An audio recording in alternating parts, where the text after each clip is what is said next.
body, I've heard that hanging out in churches. Yeah. And there's many parts. Usually they're talking about like, hey, we need somebody to park cars, and we need, Yeah. somebody to work in the nursery because you're that part of the body. Yeah. But you said that, and you said politic too. Like, how do you see the body, and what does that have to do with materiality?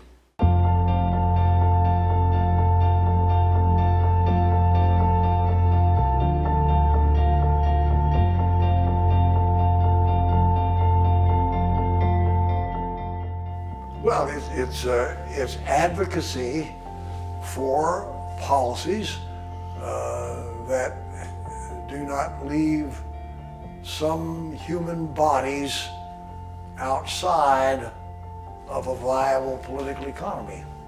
And we are now organized increasingly in our capitalist society that our policies willfully abandon people. And of course, the whole story of Jesus is that he gathered all those outsiders into community. So he has this dispute with the leadership about whether you can heal on Sunday because it's work. And Jesus argues with them only for a minute. And then he says, stretch out your hand, your withered hand, and it's restored. That's about as bodily as you can get. And I think the gospel story means to say, that's the work. Now, everybody agrees that that's the work one at a time. So nobody objects to having somebody have their hand healed. But we have to think in terms of policy. We have to think in terms of the delivery of possibility through socioeconomic political structures. And that's when people begin to have misgivings, because then it gets inconvenient and it gets costly. And that's what it means for church advocacy to be imagining and advocating for a society that is ordered for the least.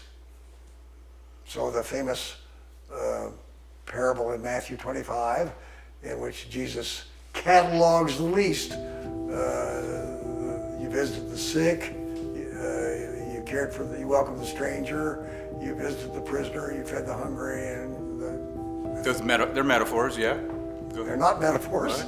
they are characters in the narrative. And it's not hard when you hear that parable to think of particular people, and it's not too hard to think of policies that would transform those lives. Everybody wants to visit Jesus. Everybody wants to feed Jesus.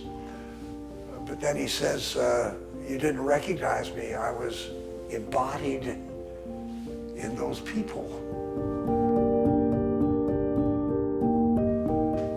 Yeah, how then do we come to participate in the body through the sacrament? What is baptism and Eucharist in that context of how you're imagining that?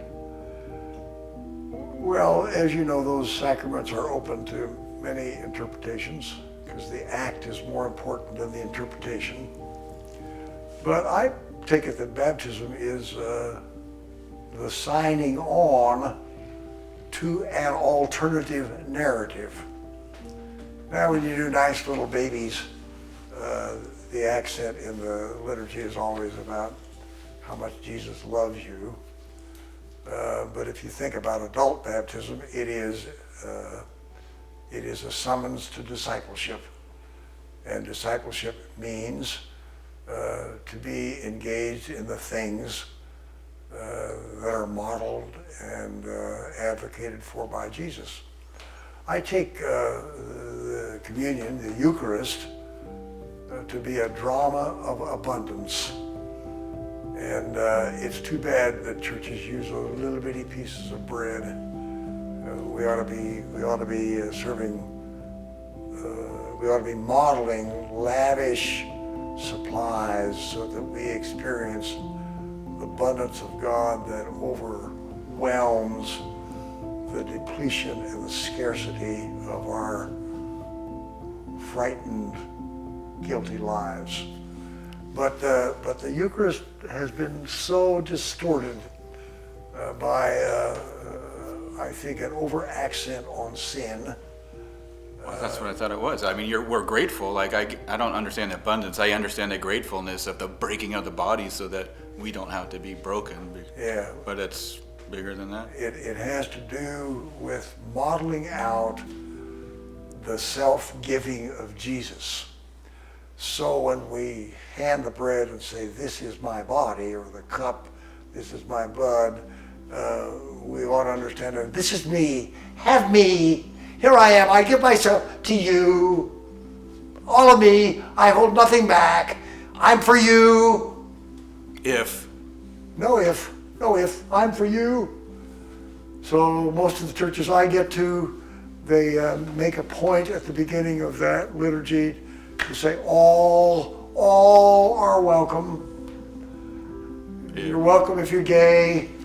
You're welcome if you don't believe any of this.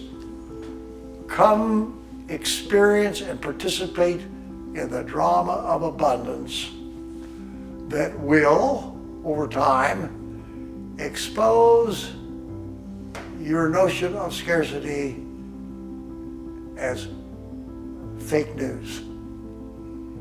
Scarcity is fake news in the horizon of the gospel narrative. And you can, if you just think about the way so many churches practice the Eucharist, it's a complete distortion. I grew up in a church like that. And the reason we only did the Eucharist 4 times a year is that the accent on guilt was so great that you couldn't tolerate it more often than that. And what a sad misrepresentation, I think.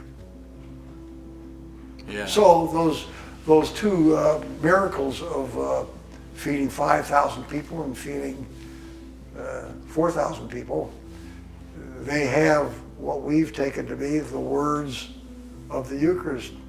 He took, he blessed, he gave, and so on. The first one to 5,000 people, he had 12 loaves left over, which is enough for all the tribes of Israel. In the second one, he had 7 baskets of loaves, which is the conventional, 7 is the list of all the nations. You get many variations, but they're always 7. So it represents bread for the world. It represents ample bread for the whole world. It's mind-boggling. How do you get elected on that? We have to be agile enough to transfer our confessional liturgic claims into the rhetoric of public policy. So you can't just dump confessional claims into public questions. You have to translate. So I think church people have to be bilingual. They have to be committed to the language of the confession, but they have to be equally committed to the language of public practice and public policy, and to see how these are connected. So what tends to happen is that many churches that are more conservative just stay inside the confessional language.